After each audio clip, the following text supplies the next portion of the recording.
diberikan hidayah oleh Allah Subhanahu wa taala, dengan rahmat itu gugur dosa-dosa. Belum selesai. Jadi aminnya simpan dulu. Jadi puncak rahmat Allah itu, puncak kasih Allah itu ternyata saat diberikan kepada seorang hamba itu bentuknya bukan dunia, bukan harta, bukan kedudukan, juga bukan pengetahuan. Puncak rahmat Allah ketika diberikan pada seorang hamba itu adalah ampunan dari dosa-dosa. Karena itulah ketika seorang hamba merasa berlumur dosa sehingga menyimpulkan rasanya itu agak jauh dari surga, rasanya malu untuk minta ampun sama Allah karena merasa banyak dosa begitu terkumpul. Dalam situasi itu, sifat Allah yang sempurna rahmatnya disebut Rahman, sempurna kasihnya disebut Rahim. Itu menegaskan kembali kepada hamba yang menyimpulkan tadi supaya tidak putus asa untuk mendapatkan rahmat Allah. Itu ada di Quran surah ke-39 Az-Zumar di ayat ke-53. Qul ya ibadiyalladzina asrafu ala anfusihim. Qul, firalkan Muhammad SAW. Jadi terjemahan sekarang agak mulai bergeser. Kalau dulu katakan, sekarang viral kan. Karena orang sekarang manusia akhir zaman senang yang viral-viral. Kalau sudah viral, di share, like and subscribe. Wah, jadi tinggal like ayat ini, share kemudian subscribe. Qul, firalkan Muhammad sallallahu alaihi wasallam, ya ibadiyalladzina asrafu ala anfusihim. Duhai hamba-hambaku semua tanpa kecuali.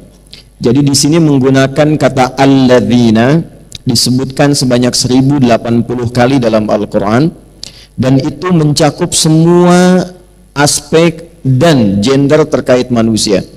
Mau laki-laki, perempuan, besar, kecil, tua, muda, sepanjang bernama manusia pasti punya potensi berbuat salah. Gitu ya.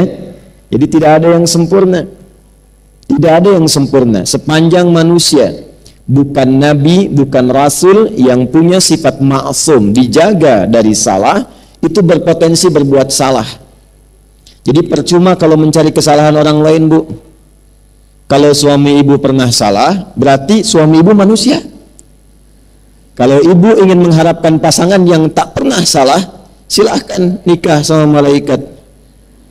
Ada banyak pilihan, malaikat Israel ada. Kan di antara makhluk Allah yang tidak pernah salah cuma malaikat kan? Ya, tahu dari mana ya? Ya. Quran surah 66 ayat yang ke-6. La ya'sunallaha ma amarahum wa yaf'aluna ma yu'marun.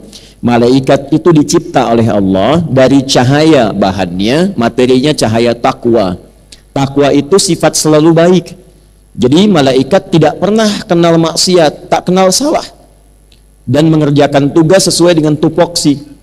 Karena itu ibu cari keterangan, pernahkah malaikat Jibril korupsi ayat?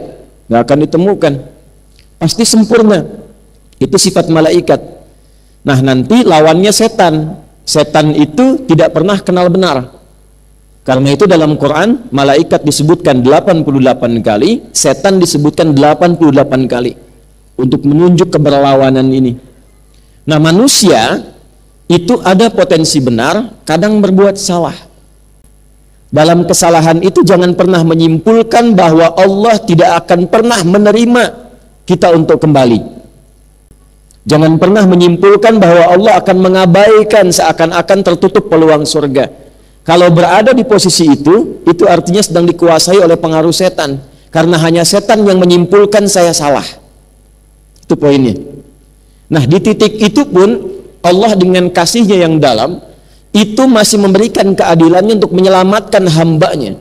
Jangan sampai berada dalam situasi yang dikuasai oleh setan. Maka diturunkanlah kemudian ayat ini pada Rasulullah sallallahu alaihi wasallam. Qul ya ibadiyalladzina asrafu ala anfusihim. Muhammad sallallahu alaihi wasallam firalkan kepada hambaku yang merasa banyak bersalah. Dan bahkan sebagian menyimpulkan kayaknya dosanya sudah terlampau banyak deh. La taqnatu min rahmatillah. Jangan pernah putus asa untuk mendapatkan rahmat Allah Subhanahu wa taala. Rahmat di situ artinya ampunan. Dari mana taunya? Teruskan ayatnya. Innallaha yaghfirudz dzunuba jami'a.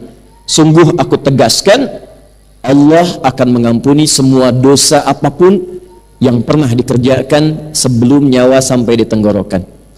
Nah, pertanyaan saya, kenapa saya buka dengan rahmat? Ibu kalau masuk masjid doanya bacanya apa? Allahumma ftahli abwaba rahmatik. Ya, baik yang di dalam masjid juga yang di luaran. Ya, saat ini insya Allah terdengar suara saya. Saat kita memasuki masjid, melangkahkan kaki apa? Kanan kan? Baik, lalu doa yang dibacakan Allahumma ftahli abwaba. Ya Allah, mohon bukakan pintu-pintu rahmatmu untukku. Nah, pintu tertingginya itu ampunan dari dosa. Karena itu ketika Allah mencintai seorang hamba, yang pertama diberikan itu menggugurkan dosanya, menghilangkan kebiasaan buruknya. Itu ada di Quran surah kedua Al-Baqarah di ayat 222 di ujungnya. Innallaha yuhibbut tawwabin.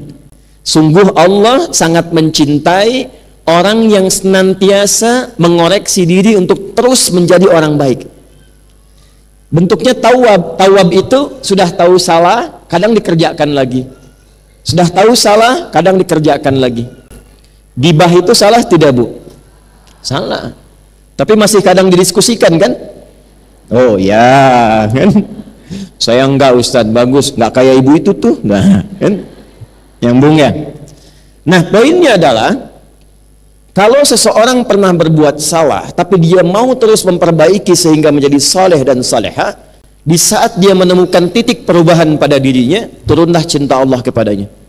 Kalau cinta Allah sudah turun, maka terjaga dia dari ujung kepala sampai ujung kakinya untuk selalu bersikap dalam kebaikan.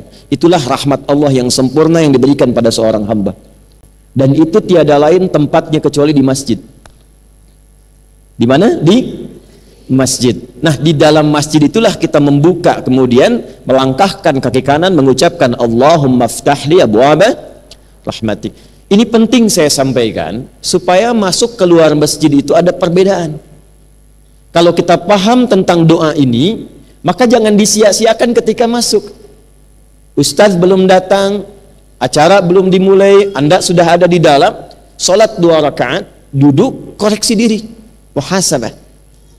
Jadi begitu kemudian keluar, terjadi perubahan. Itulah berkahnya masjid. Makanya ibu kalau nggak percaya, masuk masjid itu tenang. Tenang sekali. Coba tadi saat masuk kan, rasanya beda kan dengan masuk rumah sendiri. Tenang, duduk nyender ke tiang, dekat AC, tidur aja. Itu poinnya. Yang ingin saya katakan, pertemuan ini dan kapanpun ibu memiliki kegiatan di masjid, di pengajian apapun, itu ciri keberhasilannya ketika kembali dari masjid, keluar dari masjid, keluar dari tempat mengaji, terjadi perubahan pada diri kita masing-masing, menjadi lebih baik lagi. Ya, saya selalu pesankan kalau Anda belajar dengan saya, tidak merubah Anda menjadi lebih baik, tinggalkan saya, cepat cari guru lain. Karena itu poin pentingnya.